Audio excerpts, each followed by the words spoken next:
Everything that is happening right now with Joe Biden is weird. I want you to know that. I want you to hear that from me. It is extremely strange. Any person pretending that it's not strange, calling you a conspiracy theorist, don't listen to those people. There's definitely something here.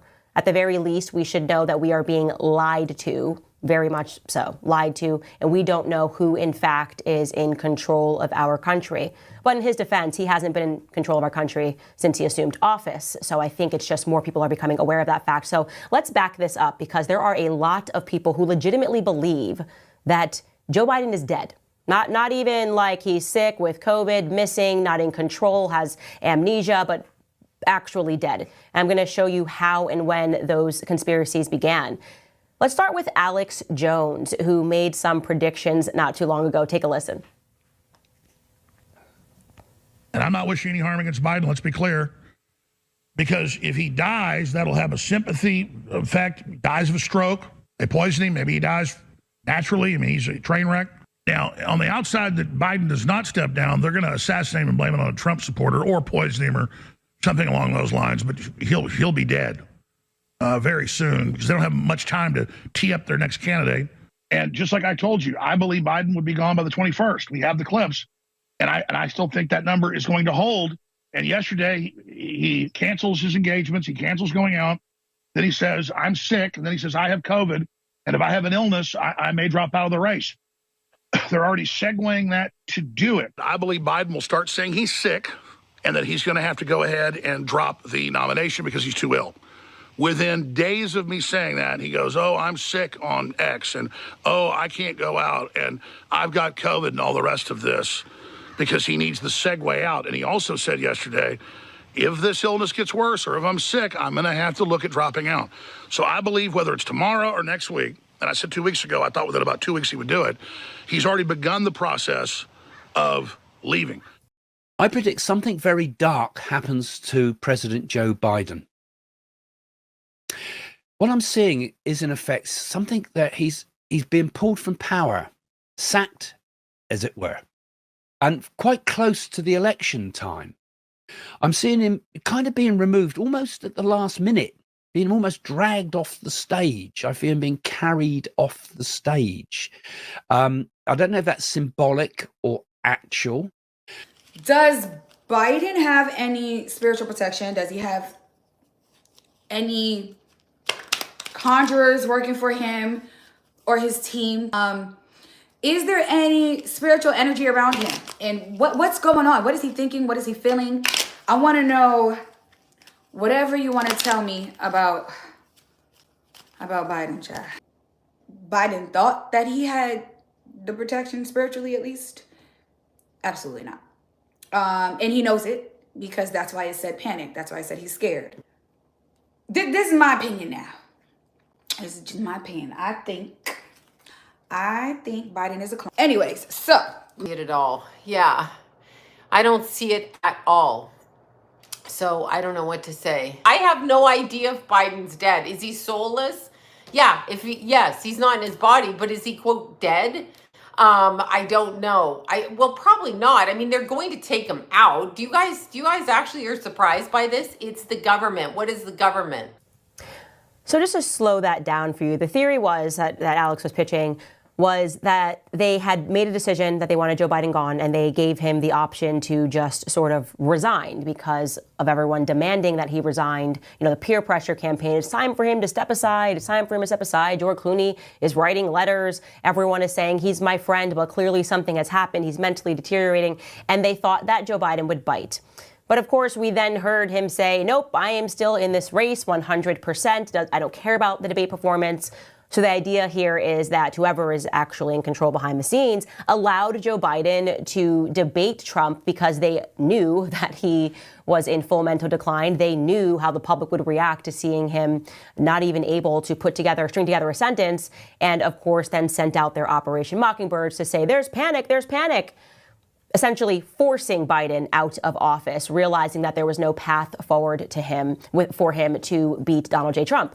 But again, Joe Biden said, nope, I'm in it to win it. His campaign said, nope, everything is going to be exactly the same. So Alex Jones was predicting, since the good way didn't happen, the nice way, so to speak, did not go down the way that they had planned, they were then just going to kill him. So he was predicting that Joe Biden was going to come down with an illness before he actually came down with an illness. So let me give you guys this timeline. The last time Joe Biden was seen, it was on July 17th. You'll recall, I'm going to show you this video. He came down the stairs of Air Force One, and he was struggling to get down these stairs. So if you're watching this live on YouTube, you can just see his movement. It's very strange. Obviously, this is a person who has an awkward gait, likely because of some illness. And we were hearing rumors then that he had a Parkinson's disease doctor that was visiting the White House. So that was the last time that he was seen before today. We were then told, because people were quite concerned about his movements or non-movements there, that he had COVID, which is why he had to cut his trip to Las Vegas short.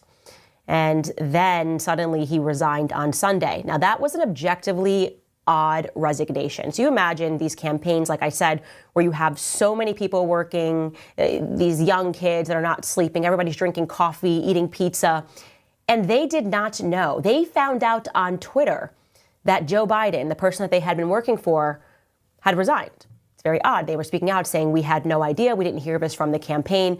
So that's a very strange thing. He did this on Twitter, on X.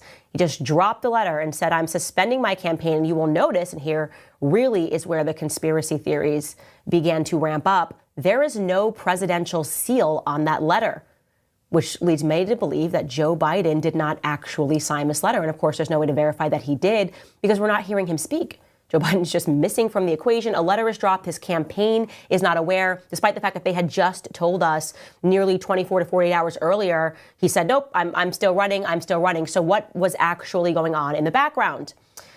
On Monday, July 22nd, we had the physician, the White House physician, issue a letter stating that, he was on the up and up, that he had had his 10th shot of Paxlovid. I guess that's the treatment for COVID, which seems completely insane that you would get 10 injections of that, but that he was doing well. Okay, so that was July 22nd. He is doing well. He said President Biden completed his 10th dose of Paxlovid this morning. His symptoms have almost resolved completely. His pulse, blood pressure, respiratory rate, and temperature remain absolutely normal.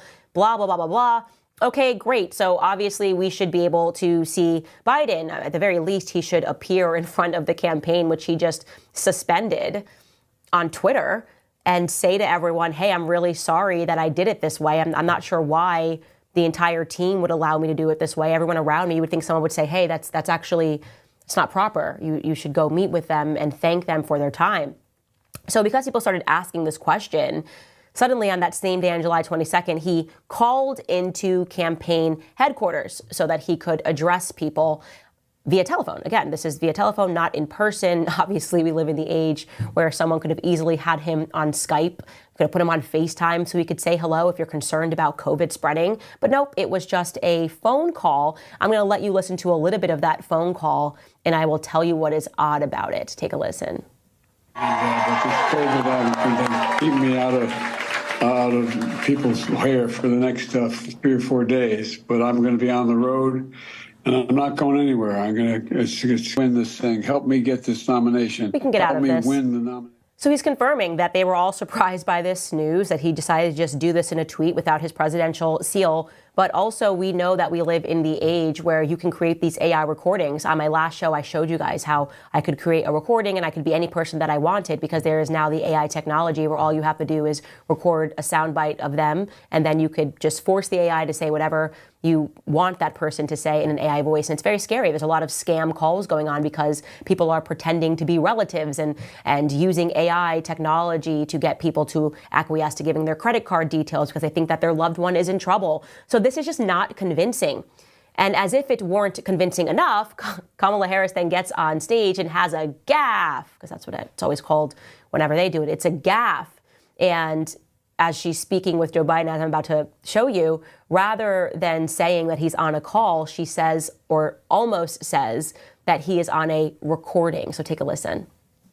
It is so good to hear our president's voice. Joe, I know you're still on the call, and we've been talking. So you see, she says you're still on the call. So